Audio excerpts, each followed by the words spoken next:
Good morning, everyone. Good morning. Welcome to the Smart Life Club. I am Vicki Helm, and this is the Coffee Break Show today.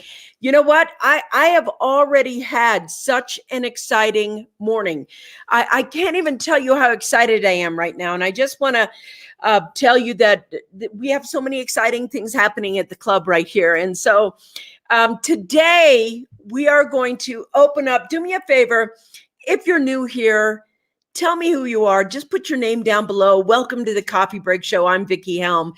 And if you're on YouTube, do me a favor, hit the subscribe button, hit that notification button, and let me know, because we bring you shows every single day. We do live shows every single morning. I just want to say good morning to everybody that's on. Today, we are going to talk about Friday stuff it's crazy. It's crazy. I'm so excited you're here. We have been talking about the getting of money, the how to make money, the things that were money. And I promised something today. I promised you that I would talk about money mistakes.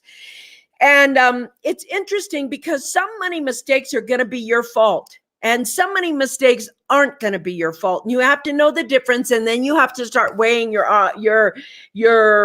habits. But if you're new here, I just want to welcome you aboard. Listen, if you're here and you are saying something like, "Hey, Vicki," and I haven't met you before on StreamYard, you have to give StreamYard. And if you look above this video, StreamYard will have a link there. You just have to give StreamYard a thank you and a hello, and yes, you can give Vicki permission to see your name. Otherwise, it'll come through StreamYard as Facebook user. And since we're multicasting, we are live on 2 Facebook pages, and we are live in YouTube at the same time. And pretty soon we're going to enter LinkedIn. So I want to be able to share some money mistakes I've made today. I'm going to share some definitely private, personal things that were so stupid. And here's what I want from you. Don't judge. Don't judge me when I'm sharing with you. Today, we're going to talk about stuff that you're going to be like, I can't believe you were that stupid and did that. Don't judge me.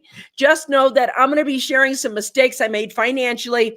And you're going to be saying to yourself, oh, I'm not going to do that. Because what I want to say is, this week, we've been talking about getting money and how to build cash flow, not how to trade time for money, not how to get another job, not to get a business where you're so strapped in your business, you don't know what to do. Hey, Mr. Robert Stern. And I promised you on Friday that I was going to talk to you about some of the mistakes I've made. And I want to talk about one that just happened within the last couple of months. Now, I want to talk about this because I want to warn you. I want to warn you that this can happen. I want to tell you what I did about it. And I want to talk about a couple of things. One is, you know how your business card expires, your Visa card expires, and they mail you one in the mail. And on the back side, they have that tape thing that says, if you want to activate this card, you dial the 1-800 number and you activate the card. Well, one of my business cards expired. Nice, StreamYard. I'll check it out. I think we met at Ken MacArthur's event in Denver a couple of years back. Do me a favor and type who your name is, because it won't show me your name. It just says Facebook user. And since you saw me talk at a couple of years back at a Denver event, I want to say welcome and thank you for being here. You guys are so many of you here. Good morning. Good morning, Karen. Good morning, Barb. Good morning, Brandon. Good morning. Good morning, everybody. There's a whole boatload of you on, but I only get to see the people. It'll tell me 2 numbers, the people that are already registered on the side. Hey, Peter, I made every mistake in the book twice. That's right. And I'm going to talk about making those mistakes in the book twice right now. So I want to go back to the credit card thing or the debit card thing. Doesn't matter if it's a debit card or credit card. So what happens is they mail you another card when one expires, and you're supposed to cut that other card in half. And then on the back side, you dial the 800 number and you put that card in, and then suddenly that card is registered and you can now use that card again. So my debit cards for my business, I use all the time because I'm like the cash queen. So I got my old debit card expired, and I got a new debit card in, and the new debit card had a new number on the back of it. And I was like, okay. So I dialed the 800 number, and I got the debit card that is new with a new number on it completely recharged. I put that down and thought, okay, so I cut the other one in half. Little did I know that once the card is expired to you, it's not expired to anybody who wants to charge on it. Now, hear me out. It's not expired to anybody that has an old card that they want to charge something that they've charged on it before, or they charged anything else. They can charge whatever they want when they want to. So the card has been expired since March, and the card is still open unbeknownst to me, even though it's expired. They have no evidence whatsoever, none, zip, nada, that I dialed an 800 number on the back of the last card and accepted it, because it never came to me. It was never there. The card that came to me, I was like, okay, here's my card now. And so what happened was I started seeing charges on a card over here that had expired, that I had cut in half, that isn't usable for me. But some other companies that I have done business. Hey, Rich, nice to see you. Good, thank you. You are visible now. Thank you. But the other card that was literally people charged on it, these fraudulent charge came in. So I went ahead and said, look, this card is expired. You gave me this card. And they were like, yeah, but this one's still open. Of course it's open. It's expired. How can it be open? So right now, the charges are small. They're like a little over $300. There are card payments that are bigger than the charges on this card. And here's the thing I have to debate with myself. And I've done this before with the IRS. Don't judge. You do what you want to do. But let me tell you what I did. Okay? I'm debating whether I want to go after the bank with the attorneys, because the charge is only a little over $400. And I could spend that with an attorney in 2 hours. So the question comes, do I pay them and just get it off my books? Or do I contact an attorney? So what I want you to know is that just because a card is expired, if they give you another card, this account is still open until you close it.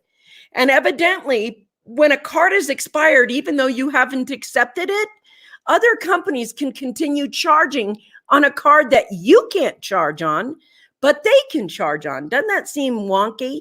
I know there's something wrong with that. However, it's the part of the horror that's there. I've also done that with taxes. Why? Because I don't like to drag out. I do not like to drag out things that I can solve right now. So the way my entrepreneurial, thank you, Marie Jo. The way my entrepreneurial mind works is I could stretch this out or make more money. And what's going to be better for me? What's going to be better for me is to make more money. I've done this with the IRS. With the IRS, there has been big discrepancies, big, thousands of dollars. Don't judge me on my things. You guys, I'm going to share my experience, and I want you to have your own discernment and say, I would do that. But when it comes to the making of money, if you have thousands of dollars and the government says, well, you can write to the IRS, you can do this, you can do that. You have to start thinking about the people you have to hire to represent you. How much time is it going to take? How much more important would it be to just pay that thing off, or extend the time that you're worrying about it, extend the time that you're doing it? So what I do is I evaluate it, and I'm like, okay, if this thing is just a couple of $1,000s, pay the couple of $1,000s, make a couple more $1,000s, and it's all good. And that's up to you. Maybe you think, no, I'm going to fight this. No, I'm going to do this. That's fine. So I want to talk about the second mistake I'm going to make. And I know everybody makes this mistake. Okay. So no judging me, but simplicity is the key. Simplicity is the key. Now, I have bank cards and credit cards may not be closed unless you close a card, even if it's expired. Yes, Karen, that is true. You have to make sure that you're constantly monitoring your account. And here's my mistake. I have QuickBooks. QuickBooks monitors my account.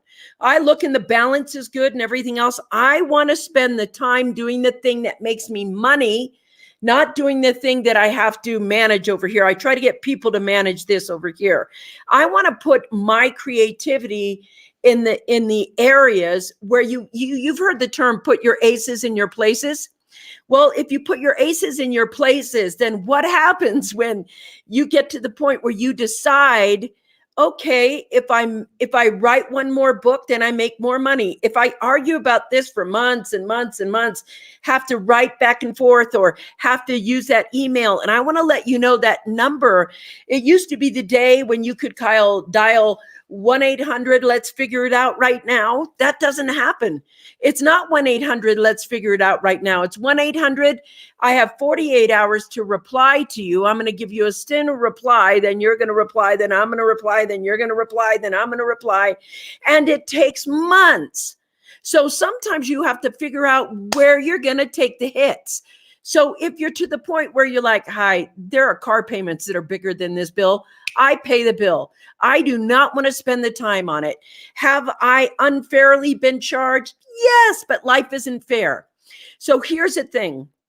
When you get to the point where you are making decisions about money, simplicity is key. Simplicity is the most key. Now, let me tell you what I mean by simplicity. Some people like to start a business like I have. I did this before.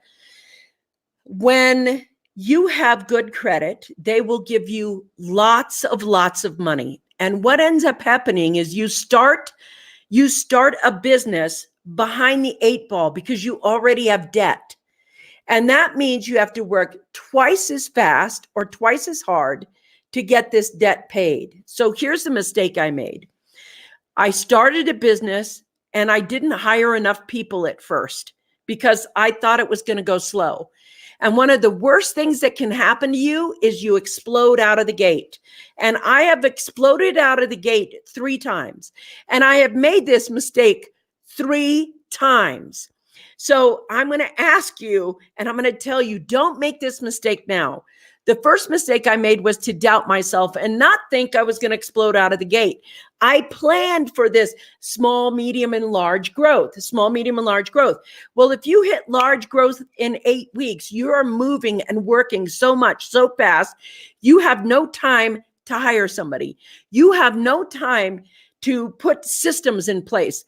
And I know a lot of people think, well, I'm not going to explode. I'll be lucky if I get this, because that's what I thought. So not trusting and devaluing you, no judging me, has absolutely kicked my butt a lot. And there was a point where one of my businesses failed after 2.5 years because I was exhausted. And I knew if I didn't stop the business, I would do serious damage and die because I did not put systems in place. So simplicity for me means I don't start a business now unless all my systems are in place. I know people are like, launch. Launch, you can fix it out on the way. It depends on what you launch. But for some things that are going to rely on you, you're going to be the show person. Like when I did the coffee break show, it was not a simple conversation of let's do the coffee break show and then you'll just do this. And I have to be here 5 days a week. What happens if I get ill? What happens if I have to travel? What happens if the equipment breaks down? What is my backup plan? You have to keep it simple right from the beginning and know what you need to have in place to keep it simple. Do not over leverage yourself, not with money, not with dependency of your time. And when I mean over leverage, this is the number one thing people do. They over leverage themselves to make money. So what do I mean? Let's take a look at a Celine Dion. Celine Dion, biggest famous star ever. If she is not singing, her entire company makes no money. If she is the person that's not on stage every single night, she makes no money. Simplicity in a business means that without you or with you, it can make money. You leverage the skill sets of other people, and you can do that passively with everyone. I have made the mistake of being the thing that everybody has to rely on: the speaker, the workshop doer, the seminar leader. If I'm not there, my entire company doesn't make money. You don't want to do that. A lot of people are like, yes, I want to be a speaker. It's exhausting to be a speaker consistently if the only way you make money is speaking. Not even Jack Canfield did that. Jack Canfield created Chicken Soup for the Soul so he could make money whether he was speaking or not. His book sold for him. There's an Anthony Robbins. He's got coaches and people and trainers. But I have a friend of mine who's at his event right now, and he was sending pictures because he's in the really fun row where Tony Robbins walks up and down, and he's close enough. He said, I've been spit on a couple of times by Tony, who's talking loud and very boisterous, and you could see a couple of selfies from there. But if Tony's not up there doing those events, that they don't happen. And that's like, it's a lot of work when that happens. Now, when you get to Tony Robbins' level, then it makes sense to do, because he can fill up an arena, and so can Celine Dion. But in the beginning, if you're not, 20 something and you're ready to burn the candle, you want to create leverage by creating teams, by creating products, services, or selling products and services that have a simplistic background to them. Now, what do I mean by that? Well, yesterday I talked about the fact that I'm an affiliate for ClickFunnels. So when you buy ClickFunnels from me, I get a little kickback every single month. You run your business off ClickFunnels. So I know you're not going to fold very soon. So right now, if you have like 100 people on ClickFunnels, you're making a pretty decent salary from that, but you don't have to do anything. That's leverage. You're leveraging other people. So when you have affiliates, the first thing people make a mistake on in affiliate marketing is selling. I want to sell a cup. I want to sell a shirt. You got to continue selling a shirt to make money. And although that's a great online business, the mistake I've made is trying to sell one off over and over and over and over and over again, one off over and over and over again. All you're doing is hustling and grinding for clients. But when you actually leverage something that has a subscription base that somebody's going to use, it's important to their health, their wealth, their business, their relationships over and over again, without you having to do anything, then you have created a passive income stream. So when I write the book is out there. People are going to look at the book. They're going to choose the book and go, I want to read this. I don't have to read it to them. I don't have to go sell them another book. They're going to buy another book after that from my list of books that I have for sale. And it continues. When you do it where you're the solopreneur of everything in your life, you are not leveraged. You will be overworked. And I have made that mistake a few times. You also don't want to doubt yourself like I've doubted myself. I just talked a second ago about being fast out of the gate. Well, you know what? If you're fast out of the gate, you have to manage your growth and explosion.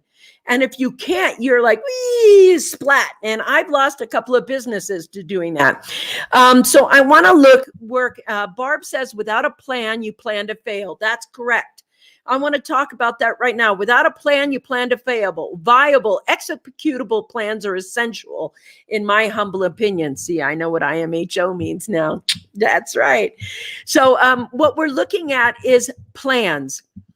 I have started a business without plans, and it has been very, very super successful. And it was also bumpy and wobbly and, I didn't know what I was doing and kind of figure it out on the way, etc.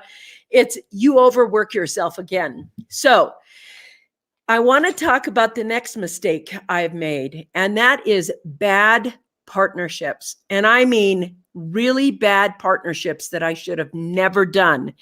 You have got to know the difference between somebody who wants you to help them make money and somebody who actually wants to be a partner with you. Most people that approach me want me to help them make money because they see me as being able to make money.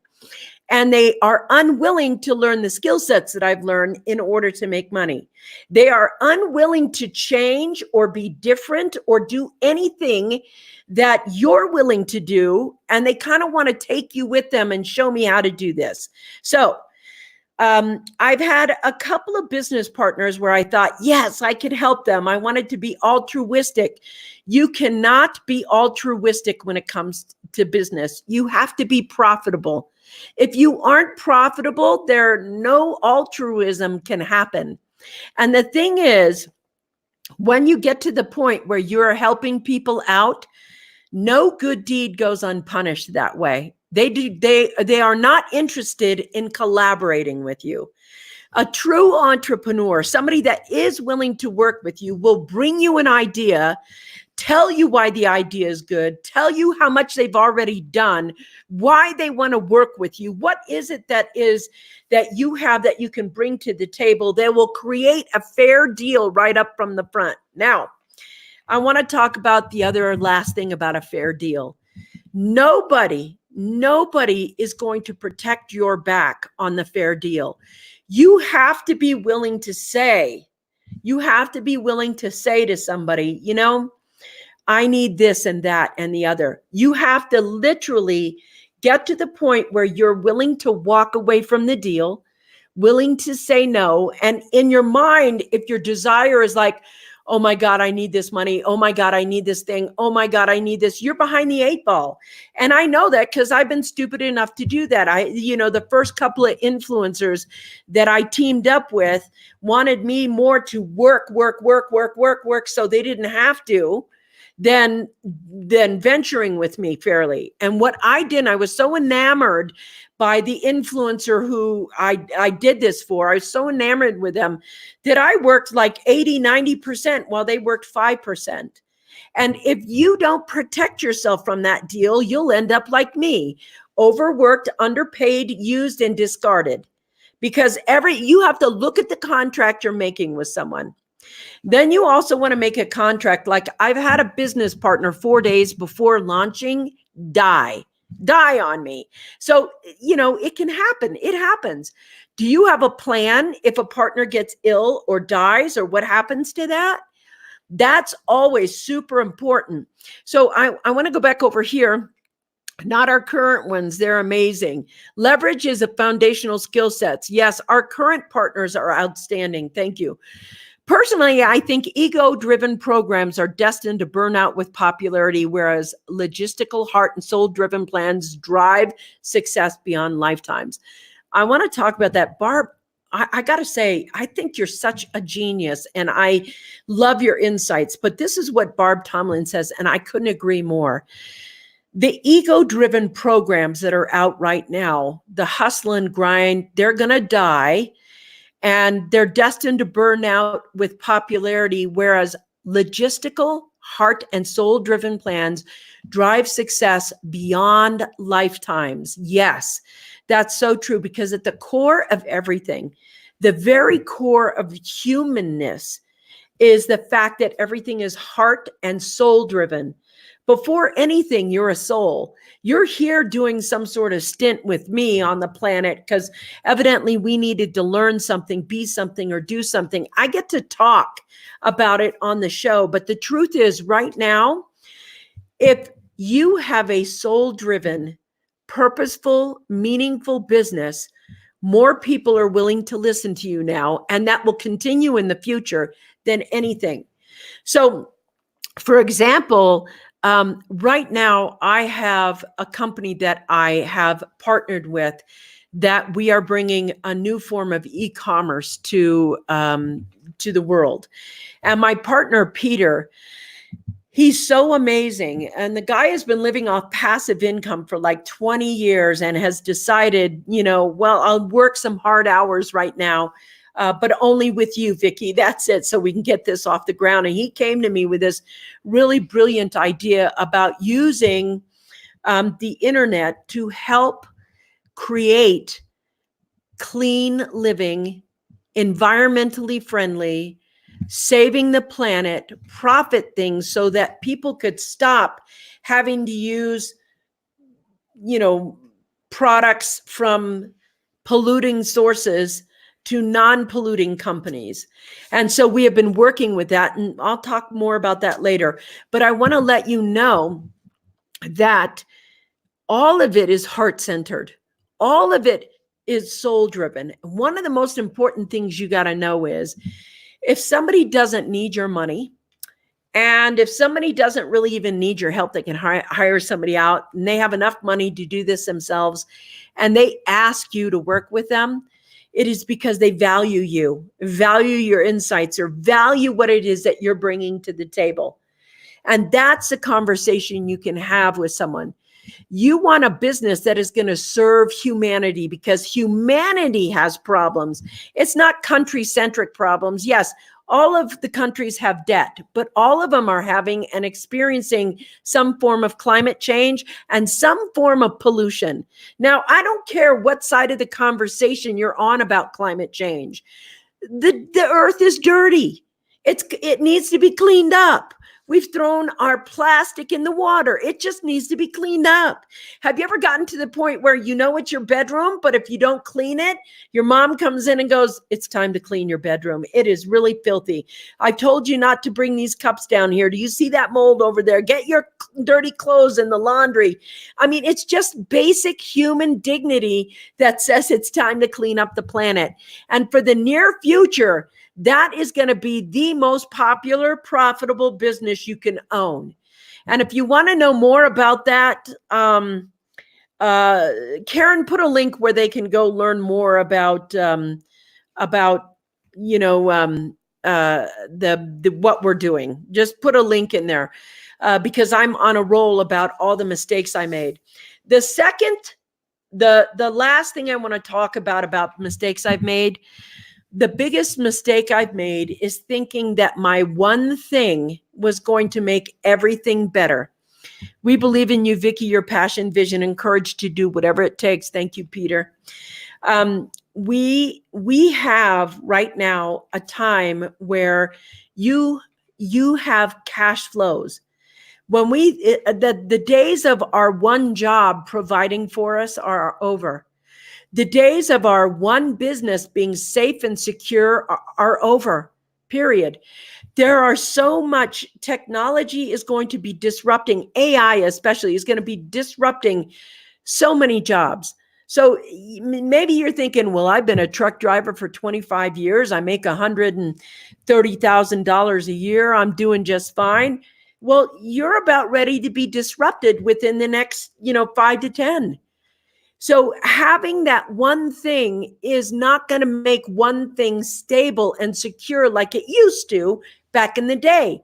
Like that one thing, go to college, get a good degree, get a good job, you were set. That was it.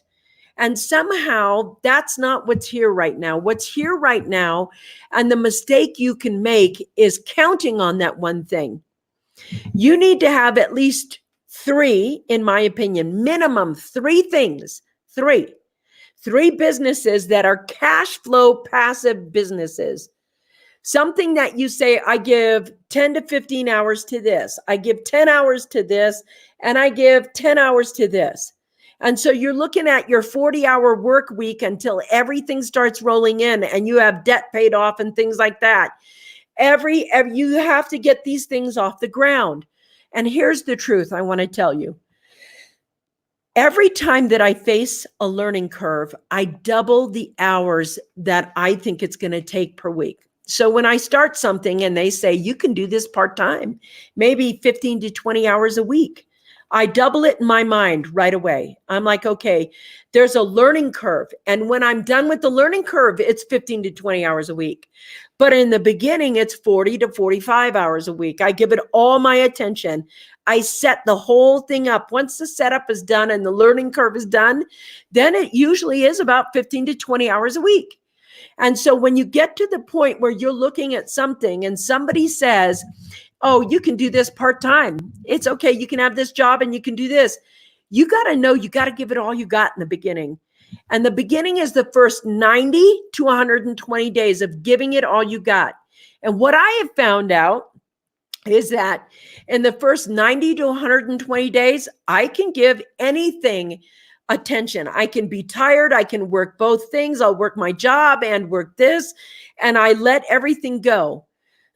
Productivity is everything in the first 90 to 120 days. If you're not serious about the productivity, then you're not starting the right business and you'll tank. You really, and I've done this. I've been like, I'll get to it. I'll get to it. I'll get to it. I'll get to it.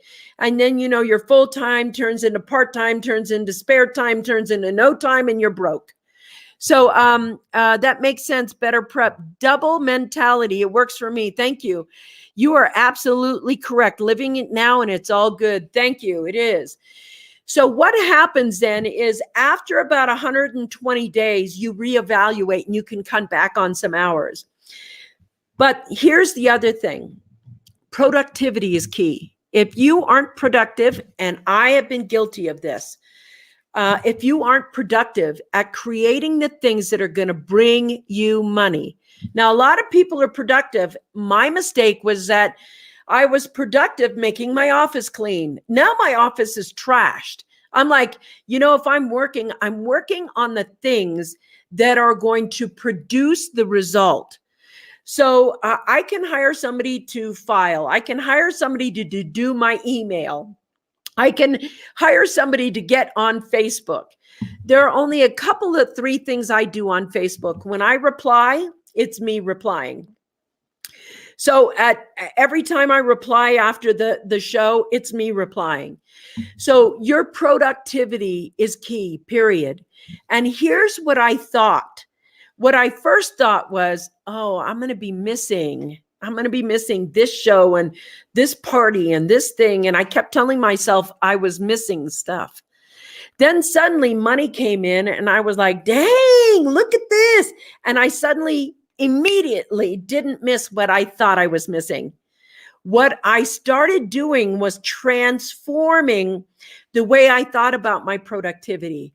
It's like, you know, when you get to a point where I'm going to do it as a kid, but I don't know if you guys remember this transition, but in elementary school, you played elementary games and played with elementary toys like Barbie. Barbie was really great.